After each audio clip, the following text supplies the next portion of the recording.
সম্মানিত দর্শক, আসসালামু আলাইকুম। আপনারা চিকুর জন্য দোয়া করবেন। ককাটেল পাখির বাচ্চা, ওর নাম চিকু। ও এখন অসুস্থর মূল কারণ ওর বাবা মা ওকে ঠুকরিয়েছে। অবশ্য ওর বাবা মা যে ওকে ভালোবাসে না এ কথা বলা যাবে না। ঠুকরানোর আগে ওকে পেট ভরে খাওয়াই নেছে, তারপরে ডেনায় এবং গলায়ও ঠুকরাইছে। আর এই ঠুকরানোর কারণটা আমরা খুঁজে পাইছি। ওই যে ওদের বাবা মার কাছ থেকে নিয়ে আসা হয় পয় পরিষ্কার করার জন্য। ওরা এটা পছন্দ করে না, তাই সকলের উদ্দেশ্যে বলছে, আপনারা যখন বাবা পাখি মা পাখির কাছ থেকে বাচ্চাদেরকে নিয়ে আসবেন খুব সাবধানে, যতটুকু প্রয়োজন ততটুকু তাড়াতাড়ি করবেন পয় পরিষ্কারের কাজটা। আর আমরা চিন্তা ভাবনা করেছি এখন আর বাবা পাখি মা পাখির কাছে দেওয়া যাবে না।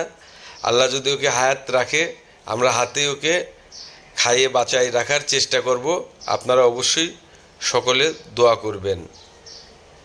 চিকু গতকালকেও কত হাঁটাহাঁটি করেছে, দিন দিন একটা আমাদেরকে বিনোদন দেওয়া শুরু করেছিল।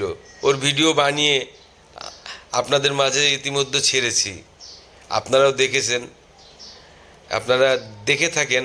আমি ভিডিও ছাড়লে দেখেছি, আমার ভিডিও দেখেন। আমার তো সাবস্ক্রাইব কম, তারপরেও সদস্য সংখ্যার চাইতে অনেক বেশি দেখেন, এজন্য আপনাদেরকে ধন্যবাদ। বড় পাখিদের বকেছি, এখন আবার বকবো। এই যে বড় পাখি, এই দেখেন, এই যে এই দুটো এই এই এই ডান পাশেরটা আর বাম পাশেরটা, ডান পাশেরটা মা পাখি, বাম পাশেরটা বাবা পাখি, এরা দুটো মিলে আজকে ঠুকরাইছে। তোরা ঠুকরাইছিস কেন বল? তোরা এই যে এর ভিতর থেকে যে আমরা পরিষ্কার করি, এত তোদের নোংরা করো, আমরা যে পরিষ্কার করি, তাই বলে তোমরা ঠুকরাবা?